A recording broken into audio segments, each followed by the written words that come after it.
Before beginning graduate school, my views of special education were based on my experiences substitute teaching in classes with students with special needs, what I had learned many years ago in my undergraduate schooling, and the personal research I had done over the years to understand and more effectively interact with family members and friends with special needs.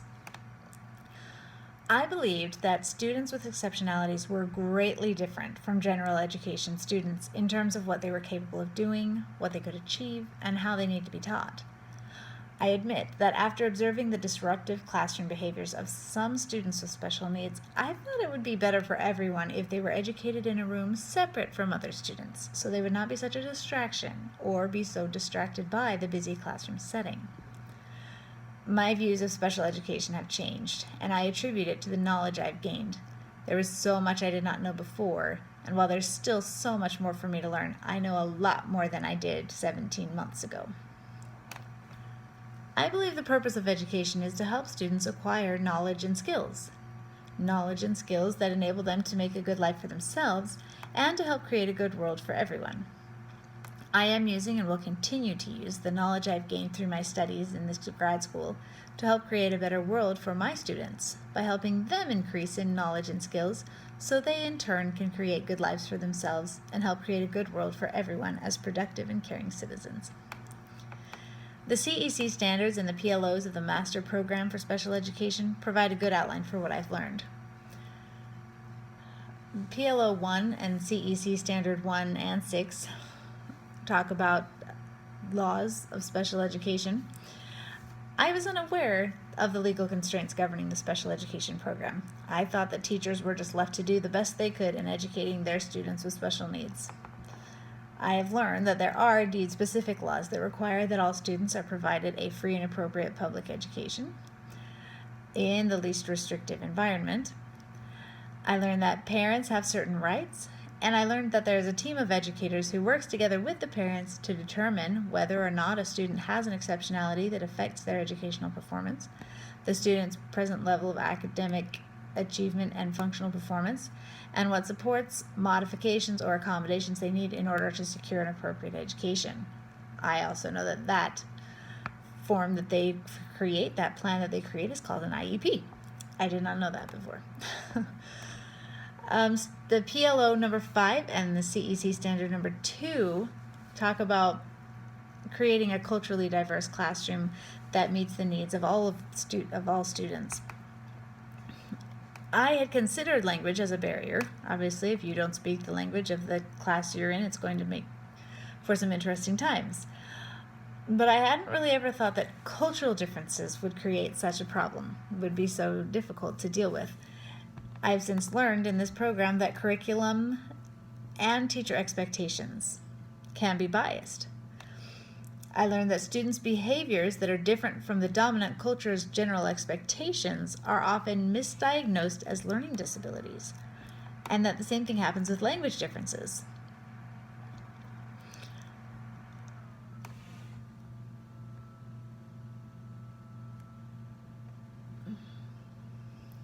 PLO number 4 and CEC number 4 both talk about assessments in education. I grew up always thinking tests were just a grade. They were for a grade. They were to show what you've learned or haven't learned, whether you pass or fail, whether you succeeded or didn't. And now I know that they're much more important than just that. There is so much more information we can glean from assessments. For example, we can use them for monitoring student growth after we use them to determine the student's current level of ability. So we start by finding out where the student is performing currently. What does the student currently know? What does the student not know? And that is where we start. And then we can teach the students in ways that they need. And as we teach them, we also continue to administer assessments, and then we can use the scores on those assessments to determine whether they are progressing or struggling, and how they are doing as we are implementing those teaching strategies. And then we can use that to adjust as needed.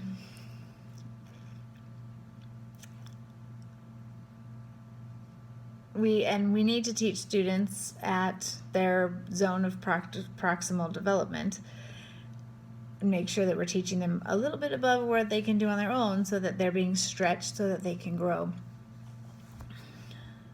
PLO number 1 and the CEC standards 1 and 5 talk about how we need to teach our students using the knowledge we have to teach them, figuring out their needs. And I've learned that though initially I thought they were incredibly different and needed very different things, really students in school need kind of the same things. I mean, each student is different for sure, which is why we have the universal design of learning to help us as we create lesson plans and work with our students and choose curriculum too. We want to make sure that we are teaching in ways that all learning styles can understand, that are interesting and appealing to all students regardless of how they learn, and that their cultural needs are addressed, their cultural expectations, their cultural norms, their cultural traditions are addressed and included in the curriculum and in the classroom so that everybody feels like they belong and that everybody can relate, and that helps students also to feel like they are cared for and understood and valued as part of the classroom. Another important thing that all students need is to have their basic needs met. If they are hungry, if they are tired, if they are angry or sad, they're not going to be able to sit still, or even if they're super excited, they're not going to be able to sit still and learn. So we have to make sure that we help take care of those needs, that we regulate their emotions and get them into a place where they will be able to focus before we try to teach, because it will not work otherwise.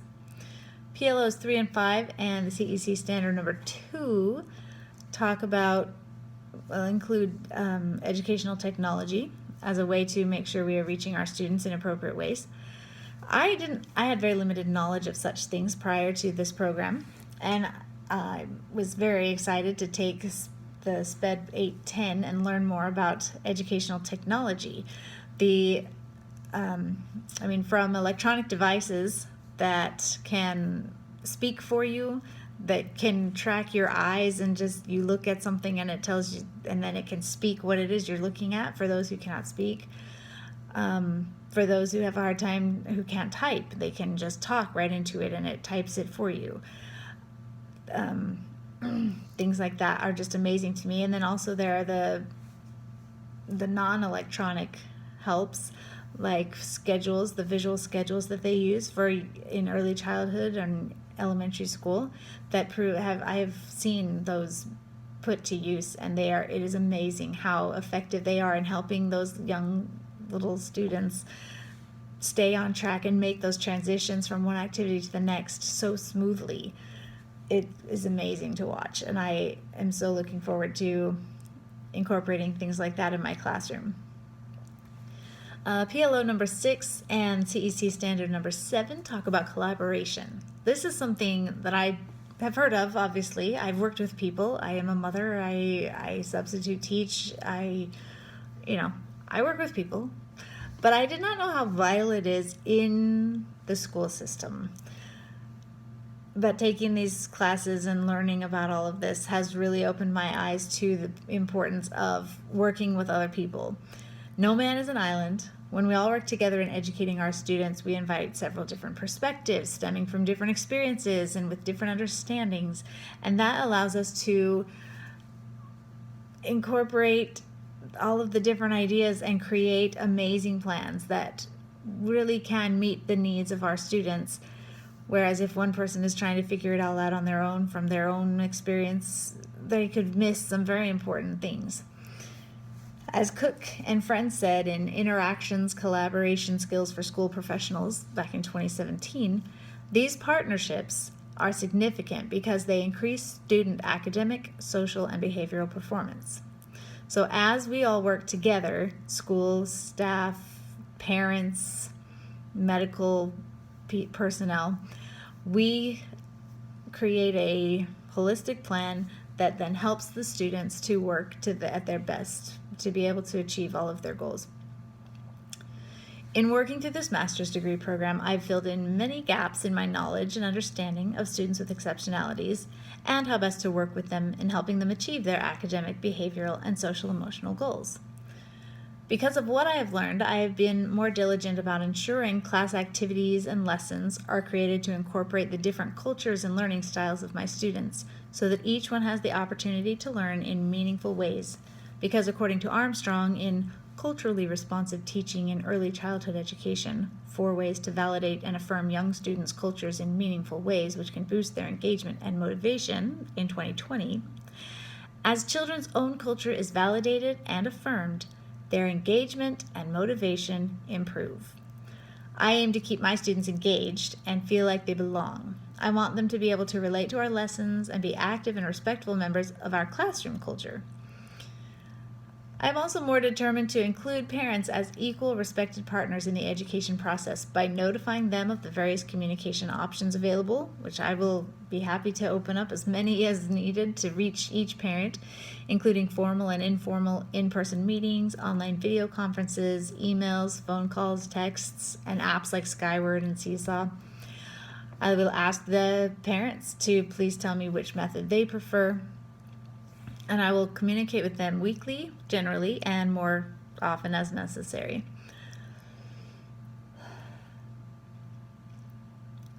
In 5 to 10 years, I see myself a well-established special education teacher, but I don't know what grade level I'll be teaching. I will be working diligently to ensure that the students in my care are receiving proper services in accordance with the law and best suited to their needs.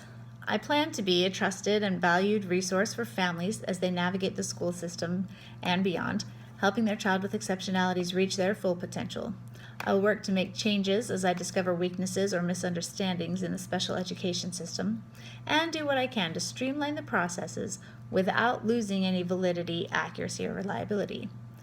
I currently have a dream of becoming something like a special education secretary for a large school or a small district where I work with all of the students with special needs. I observe them, build a respectful relationship with them and their families, monitor their growth, determine their needs, and work with their teachers to create appropriate IEPs and ensure proper implementation. I will be the one who keeps the records of the students with special needs. I will visit the students in their classrooms, interact with them, observe their teachers' methods and instructional strategies, and offer support and encouragement. I don't know if such a job exists or if I'll be able to create it, but for now it's a pleasant dream that may one day become a reality for me. I'm grateful for the opportunity I've had to participate in this educational program. I'm looking forward to becoming a full-time special education teacher, and I hope that I will serve my students in the ways that they need me to. Thanks.